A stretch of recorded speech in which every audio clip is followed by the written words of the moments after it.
خطبہ نمبر 1۔ اس خطبے میں امیر المومنین علیہ السلام نے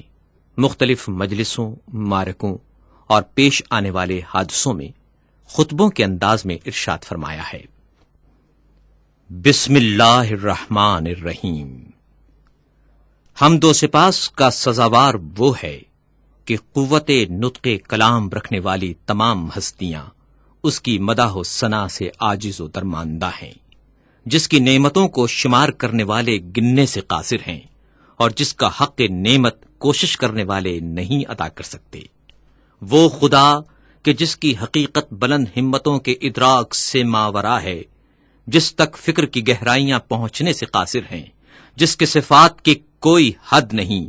نہ کوئی ایسی نعمت ہے جو صفات خداوندی کا بیان کر سکے، نہ کوئی ایسا وقت جس کا شمار ممکن ہو، نہ کوئی ایسی مدت دراز جو منتہی ہو۔ اس نے خلائق کو اپنی قدرت اور اختیار سے پیدا کیا اور ہواؤں کو اپنی رحمت اور مہربانی سے پھیلایا، اور متحرک و لرزاں زمین کو سنگھائے بزرگ پہاڑوں سے میخ خوب کیا اور مستحکم و استوار فرمایا۔ دین کی پہلی بنیاد خدا کی معرفت ہے، اور معرفت کا کمال اس کی تصدیق ہے، اور کمال تصدیق توحید ہے، اور کمال توحید اس کو ہر چیز سے برتر ماننا ہے۔ یہ کمال اخلاص صفات کی ذات سے نفی ہے، کیونکہ ہر صفت غیر موصوف ہے اور ہر موصوف غیر صفت ہے۔ جس نے اس کی توصیف میں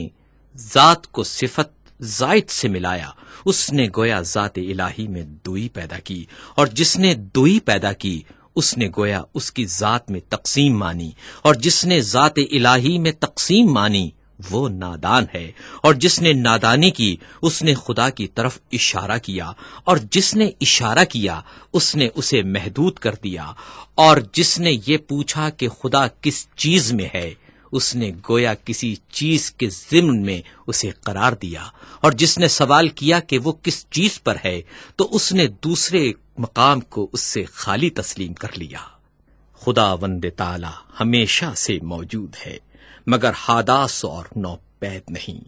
وہ موجود ہے مگر اس کی ہستی عدم و نیستی کے بعد نہیں۔ وہ ہر چیز کے ساتھ ہے لیکن بطور ہمسر نہیں۔ وہ ہر چیز سے الگ ہے لیکن اس سے کنہارا کش نہیں۔ وہ ہر چیز کا فاعل ہے لیکن اس کا فعل حرکات اور آلات کا نتیجہ نہیں۔ وہ بصیر ہے، جب اس کی مخلوق نہ تھی وہ منفرد ہے، کیونکہ اس کا کوئی ایسا ساتھی نہیں جس سے وہ اپنا جی بہلائے اور جس کے نہ ہونے سے اسے الجھن ہو۔ اس نے دنیا کو پیدا کیا اور پہلے پہل بنایا، بغیر اس کے کہ فکر کو کام میں لاتا یا تجربے سے فائدہ اٹھاتا، اور نہ اپنے نفس میں کوئی حرکت پیدا کی، نہ پہلے سے کوئی اہتمام کیا کہ جس کے لیے بے چین ہوا ہو۔ وہ چیزوں کو ٹھیک وقت پر عدم و نیستی سے وجود کی طرف لایا، اور گوناگون چیزوں میں موافقت اور سازگاری پیدا کی، اور ہر چیز کو اس کی طبیعت اور مزاج عطا کیا، اور ان طباع کے لیے شکل و صورت معین کی۔ وہ ان کی ابتدا اور آغاز سے پہلے ان سے واقف تھا۔ اس کا علم ان کے حدود اور انتہا کو محیط تھا، ان کی حالت اور پوشیدہ کیفیت سے آشنا تھا۔ پھر خدائے بزرگ و برتر نے زمین و آسمان کے درمیان اور جوا، فضا و اطراف اور شگوفوں میں شگاف اور آسمان سے دھلی ہوئی ہوا پیدا کی۔ اس جوا فضا میں متلاطم پانی جاری کیا جس کی موجیں بڑھ بڑھ کر بلند ہو رہی تھیں۔ اس پانی کو باد تند کی پیٹھ پر سوار کیا جو ہر چیز کو متزلزل کیے دیتی تھیں۔ ہوا کو حکم دیا کہ وہ پانی کو گرنے سے روکے اور اسے پانی کے زور پر مسلط کر دیا، اور اسی ہوا سے پانی کی حد بندی کر دی۔ ہوا کا دامن دور تک پھیلایا تھا اور پانی اس کے اوپر اچھل رہا تھا۔ پھر خدا نے ایک ایسی ہوا چلائی جو خشک تھی اور اسے پانی کے ساتھ ساتھ کر دیا۔ اس کی رفتار بہت تیز تھی۔ خدا نے ہوا کو حکم دیا کہ اس پانی کو حرکت دیتی رہے اور موجوں کو ابھار کر اوپر کی طرف پھینک دے۔ ہوا نے اس پانی کو اس طرح متھا جیسے مشک میں دودھ متھا جاتا ہے، اور یوں یہ پانی کے نچلے حصے کو اوپر کی طرف پلٹانے لگی اور ساکن کو متحرک سے ملانے لگی، یہاں تک کہ پانی کی چوٹی بلند ہو گئی اور تہ بتہ پانی پر پھبن اٹھایا، اور پھر اس پانی کو شگاف دی ہوئی اور کشادہ فضا میں بلند کیا، جس سے 7 آسمان بنائے، آسمان زیریں کو ایک جمی ہوئی اور رکی ہوئی موج قرار دیا، اور آسمان بالا کو ایک محفوظ چھت اور بنائے مرفوع بنا دیا، آسمان کو بغیر کسی ستون کے روکے اور بغیر میخ کے اپنی جگہ پر قائم رکھا۔ پھر خدائے بزرگ و برتر نے اس آسمان کو چمکتے ہوئے ستاروں اور دمکتے ہوئے تاروں سے مزین کیا، اور اس میں چراغ نور افشاں یعنی خورشید و ماہ درخشاں کو رواں دواں کیا۔ یہ ساری چیزیں گھومتے ہوئے آسمان، رواں دواں چھت اور لوح متحرک میں تھیں۔ پھر خدا نے بلند آسمانوں کے بیچ میں شگاف دیا اور ان خلاؤں کو فرشتوں کی مختلف قسموں سے پر کر دیا۔ ان فرشتوں میں کچھ حالت سجدہ میں ہیں، رکوع نہیں کرتے، کچھ مصروف رکوع ہیں اور کھڑے نہیں ہوتے۔ ان میں ایک گروہ صف بستہ کھڑا ہے جو اپنی جگہ سے ہلتا تک نہیں۔ کچھ وہ فرشتے ہیں کہ تسبیح خوانی میں مصروف ہیں مگر ذرا نہیں تھکتے۔ یہ تمام ملائکہ ایسی غیر مادی ہستیاں ہیں کہ ان پر آنکھوں کی نہ نیند چھاتی ہے، نہ عقلوں کی بھول چوک کا غلبہ ہوتا ہے، نہ بدنوں کی سستی طاری ہوتی ہے، نہ بھول چوک کی غفلت کا اثر طاری ہوتا ہے۔ انہی فرشتوں میں ایک قسم کے وہ ہیں جو خداوند متعال کی وحی کے امین ہیں، اس کے پیغمبروں اور رسولوں کے پاس پیامبر بن کر اور احکام و فرامین الہی لے کر آتے جاتے ہیں۔ انہی میں ایک قسم ان فرشتوں کی بھی ہے جو اس کے بندوں کے نگہبان اور اس کی جنتوں کے دربان ہیں۔ ان میں بعض ایسے فرشتے ہیں کہ جن کے قدم زمین کے طبقات زیریں میں گڑے ہوئے اور گردنیں بلند و بالا آسمان سے نکلی ہوئی، اور ان کے اجسام اطراف عالم سے نکلے ہوئے ہیں، اور عرش الہی کے پیالے سے ان کے کاندھے ملے ہوئے ہیں، اور ہیبت و عظمت انوار الہی سے ان کی نگاہیں جھکی ہوئی ہیں، اور عرش کے نیچے وہ اپنے پروں میں لپٹے کھڑے ہیں۔ ان کے اور دوسرے ملائکہ کے درمیان حجاب ہائے عزت و پردہ ہائے قدرت پڑے ہوئے ہیں۔ یہ فرشتے اپنے رب کا تصور صورت کشی سے نہیں کرتے، نہ اوصاف خلائق کو اس کے اوپر جاری منطبق کرتے ہیں، نہ اسے کسی مکان میں محدود کرتے ہیں، نہ امثال و نظائر سے اس کی طرف اشارہ کرتے ہیں۔ امیر المومنین علیہ السلام نے تخلیق آدم کے متعلق خطبہ دیتے ہوئے ارشاد فرمایا، پھر جب خداوند متعال آسمان و زمین، خورشید و ماہ و سیارگان پیدا کر چکا، اس نے جائے سنگلاخ و ہموار زمین، شور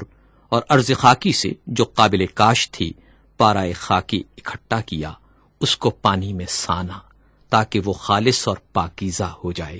پھر اسے تری سے گوندھا یہاں تک کہ زمین کے عناصر ایک دوسرے میں پیوست ہو گئے۔ اس سے خدا نے ایک صورت پیدا کی، اس میں کچھ ٹیڑھی ہڈیاں تھیں، اعضا تھے، جوڑ تھے، پٹھے تھے۔ اسے ایک خاص مدت اور مخصوص وقت تک اسی طرح رکھا، یہاں تک کہ وہ سوکھ کر خشک ہو گئی اور سخت ہو کر کھنکھناہٹ دینے کے قابل ہو گئی۔ پھر خدا نے اس میں اپنی روح پھونک دی،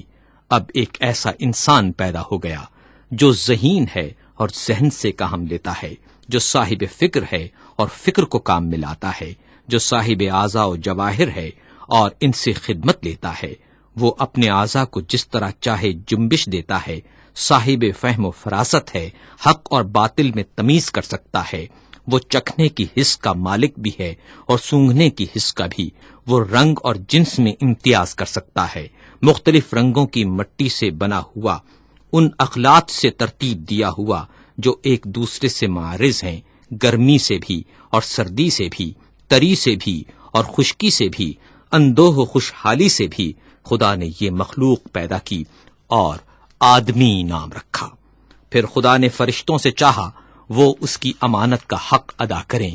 اور انہیں اپنے عہد و وصیت کی جانب متوجہ کیا کہ آدم کو سجدہ کریں اور اس کی عظمت و بزرگی کے سامنے سرے نیاز خم کر دیں۔ چنانچہ خدا نے حکم دیا، اے فرشتو آدم کو سجدہ کرو۔ سب نے سجدہ کیا سوائے ابلیس کے، جسے آدم کو سجدہ کرتے ہوئے غیرت دامنگیر ہوئی اور اس پر شقاوت طاری ہو گئی۔ اپنے آگ سے پیدا ہونے کا خیال کر کے اس نے غرور کیا اور مٹی کے بنے ہوئے آدم کو حقیر و کم مایا جانا۔ اللہ نے اس کو مہلت عطا فرمائی کہ غضب الہی کا وہ مستحق ہو جائے اور بدبختی پورے طور پر تمام ہو جائے اور وعدہ پورا ہو کر رہے۔ چنانچہ خدا نے فرمایا، تجھے وقت معلوم تک کے لیے مہلت دی جاتی ہے۔ پھر خدا نے آدم کو ایسے مکان میں رکھا جس میں زندگی کی ہر آسائش مہیا تھی، اور یہاں وہ بڑی عافیت اور امن سے تھا۔ نیز شیطان اور اس کی دشمنی سے ہوشیار اور چوکنا رہنے کی تاکید بھی کی، لیکن آخر کار شیطان نے آدم کو دھوکہ دے ہی دیا، اس بات سے جل کر کہ وہ جنت میں ابرار کی مرافقت سے بہرور ہو رہا ہے۔ چنانچہ آدم نے یقین کا شک سے اور عزمیت کا کمزوری سے سودا کر لیا، اور مسرت کو خوف سے اور فریب خردگی کو شرمندگی سے بدل ڈالا۔ پھر اللہ سبحانہ و تعالی نے اس کی توبہ قبول کر لی اور اپنے کلمہ رحمت سے اسے نوازا، اس سے جنت میں پھر بلا لینے کا وعدہ کیا، پھر اسے دار البلا میں اتارا جو تولد و تناسل کی دنیا ہے۔ آدم جب دنیا میں آئے اور تولد و تناسل کا سلسلہ شروع ہوا اور ان کی اولاد بڑھی اور پھیلی، تب اللہ نے آدم کی اولاد سے نبی منتخب کیے اور ان سے بندگان الہی تک وحی خداوندی پہنچانے کا عہد لیا اور تبلیغ رسالت کا انہیں امین بنایا، جبکہ بہت سے خدا کے بندوں نے پیمان الست فراموش کر دیا تھا اور وہ ڈر کر حق کو فراموش کر بیٹھے تھے اور بتوں کو اس کی خدائی میں شریک قرار دے رکھا تھا، کیونکہ شیاطین نے معرفت خدا سے بندوں کو بھلاوے میں ڈال دیا تھا اور انہیں اس کی عبادت سے روک دیا تھا۔ پس خدا نے ان میں لگاتار رسولوں کو بھیجا تاکہ وہ خدا کے بندوں سے عہد الست کا حق ادا کرائیں اور اس کی فراموش کردہ نعمتوں کو یاد دلائیں اور تبلیغ کر کے محبت قائم کریں، اور ان عقلوں میں جو وہم اور شک کے گرد و غبار میں دفن ہو گئی ہیں پھر سے ابھار دیں اور چمکا دیں، اور وہ نشانیاں جو سروں پر چھائے ہوئے آسمانوں میں ہیں انہیں دکھائیں، اور جو فرش زمین میں ہیں انہیں سمجھائیں، اور انہیں بتائیں کہ کیونکہ اچھی باتوں سے زندگی اچھی بنتی ہے، اور مہلت کیونکہ انہیں فنا کے گھاٹ اتار دیتی ہے، کیونکہ رنج و غم کی کثرت انہیں بوڑھا بنا دیتی ہے، اور کیونکہ آفات و حوادث کا تو اثر ہوتا رہتا ہے۔ خدا نے اپنی مخلوق کو کسی نبی، مرسل یا نازل شدہ کتاب یا حجت لازمہ یا راہ روشن کے بغیر نہیں چھوڑا۔ وہ رسول کہ جن کے ہاں تعداد کی کمی تبلیغ رسالت میں کوتاہی کی موجب نہیں ہوتی، اور نہ جھٹلانے والوں کی کثرت انہیں کچھ نقصان پہنچاتی ہے۔ کچھ رسول آئے جنہوں نے پہلے والے رسولوں کی خبر دی اور بعد میں آنے والوں کی تصدیق کی، یوں ہی قرن گزرے اور صدیاں بیت گئیں اور زمانے گزرتے رہے اور آباء و اجداد آئے اور گئے، ان کی نسلیں گزریں، یہاں تک کہ خداوند قدوس نے محمد صلی اللہ علیہ وآلہ وسلم کو بھیجا تاکہ اس کا وعدہ پورا ہو جائے اور اس کی نبوت ختم ہو جائے۔ انبیاء سے اس نے اس رسول صلی اللہ علیہ وآلہ وسلم کے بارے میں عہد لے لیا تھا، ان کی علامتیں مشہور اور ولادت باعزت ہے۔ جب آن حضرت صلی اللہ علیہ وآلہ وسلم تشریف لائے تو دنیا میں ملل متفرقہ اور اقوام منتشرہ کی کثرت تھی۔ مختلف فرقے تھے، بعض وہ کہ خدا کو بندوں سے تشبیہ دیتے تھے اور اسے مخلوقات کی طرح جانتے تھے، بعض وہ تھے جو اس کے نام میں تحریف کرتے تھے جو اس کی ذات سے کوئی تعلق نہیں رکھتے تھے، کچھ ایسے جو اس کے علاوہ کسی غیر کے لیے رائے دیتے تھے۔ رسول صلی اللہ علیہ وآلہ وسلم نے انہیں گمراہی سے ہدایت کی طرف نکالا، انہوں نے انہیں جہالت سے بچایا۔ پھر خدا نے چاہا اپنے رسول صلی اللہ علیہ وآلہ وسلم سے ملاقات کرے، وہ اپنے رسول صلی اللہ علیہ وآلہ وسلم سے راضی تھا۔ اس نے اپنے رسول کو اس بات سے ماورا سمجھا کہ وہ دنیا میں رہے اور اس کی سختیاں سہے، لہذا اسے کرامات اور بزرگی کے ساتھ اٹھا لیا صلی اللہ علیہ وآلہ وسلم۔ پھر حضرت صلی اللہ علیہ وآلہ وسلم نے تم میں وہی چھوڑا جو اور انبیاء نے اپنی امتوں میں چھوڑا تھا، کیونکہ گزشتہ انبیاء نے اپنی امتوں کو یوں ہی بغیر کسی روشن راستے اور مستقل نشانی کے نہیں چھوڑا تھا۔ تمہارے رب کی کتاب اب رسول صلی اللہ علیہ وآلہ وسلم کی وفات کے بعد تمہارے پاس ہے۔ رسول اللہ صلی اللہ علیہ وآلہ وسلم نے اس کے حلال و حرام کو واضح کر دیا، اس کے فرائض و فضائل کو، اس کے ناسخ اور منسوخ کو، اس کی رخصت اور عظمیت کو، اس کے خاص اور عام، اس کے عبر و امثال کو، اس کے مرسل اور محدود کو، اس کے حکم اور متشابہ کو اچھی طرح کھول کر بتا دیا، اس کے مجملات کی تفسیر کر دی، اس کے اسرار اور گہرائیوں کو ظاہر کر دیا۔ ان میں ایسے میثاق بھی ہیں جن کے جانے بغیر چارہ نہیں، اور ایسے بھی ہیں جن سے بندے اگر نہ واقف رہیں تو کوئی کام نہیں رکتا۔ وہ بھی بتایا جس کا فرض ہونا کتاب قرآن حکیم سے ثابت ہے، اور وہ بھی جس کا منسوخ ہونا سنت رسول سے واضح ہے۔ وہ باتیں بھی بتائیں جن کا اختیار کرنا از روئے سنت واجب ہے، اور کتاب قرآن میں اس کے ترک کرنے کی رخصت ہے، نیز یہ بھی کہ کیا چیز وقتی حیثیت سے واجب ہے مگر آئندہ زمانے میں ان کا واجب ہونا ضروری نہیں رہا۔ پھر محرمات کی تقسیم ہے، ان میں کچھ ایسے کبیرہ ہیں جن کے ارتکاب پر کتاب الہی نے جہنم کی آگ سے ڈرایا ہے، کچھ صغائر ہیں جن میں مغفرت کی امید ہے، کچھ ایسے مقامات ہیں کہ ان کا صدور مقبول بارگاہ الہی ہے، اور کچھ وہ ہیں جن میں بندے کو اختیار ہے۔ امیر المومنین علیہ السلام نے پہلے خطبے میں حج کا ذکر کرتے ہوئے ارشاد فرمایا، خدا نے تم پر اپنے گھر کعبے کا حج فرض کر دیا ہے، وہ گھر جسے دنیا بھر کے لیے قبلہ بنایا ہے۔ اس کی طرف لوگ یوں لپکتے ہیں جس طرح چوپائے گھاٹ پر ٹوٹ پڑیں، اور اس طرح شوق سے یہاں ٹوٹ کر آتے ہیں جیسے کبوتروں کی ٹکڑی۔ اس حج کو اس نے اپنی جلالت کے سامنے بندوں کی فروتنی کی پہچان قرار دیا ہے۔ اس نے اپنی مخلوق سے ان لوگوں کو چن لیا ہے جو اس کی آواز سنتے ہیں، جو اس کی دعوت پر لبیک کہتے ہیں، جو اس کے قول کی تصدیق کرتے ہیں، اور اس کے نبیوں کے مقامات پر کھڑے ہو کر ایسے دکھائی دیتے ہیں جیسے وہ ملائکہ جو عرش الہی کے طواف میں مصروف رہتے ہیں۔ یہ لوگ عبادت کے بازار سے خوب نفع کماتے ہیں اور جمع کرتے ہیں، اور اس کے وعدہ مغفرت کی طرف جلد جلد تیزی سے قدم بڑھا رہے ہیں۔ اس گھر کو خدا نے اسلام کی نشانی قرار دیا ہے، یہ پناہ لینے والوں کے لیے جائے پناہ ہے۔ اس نے حج کو فرض قرار دیا ہے اور اس کے حق کو واجب کردانا ہے، اور اس کی زیارت تم پر لازم کر دی ہے۔ چنانچہ خدائے بزرگ و برتر فرماتا ہے، اللہ کی طرف سے ان لوگوں پر حج فرض ہے جو زاد راہ رکھتے ہیں، اور جس نے انکار کیا تو خدا سارے عالم سے بے نیاز ہے۔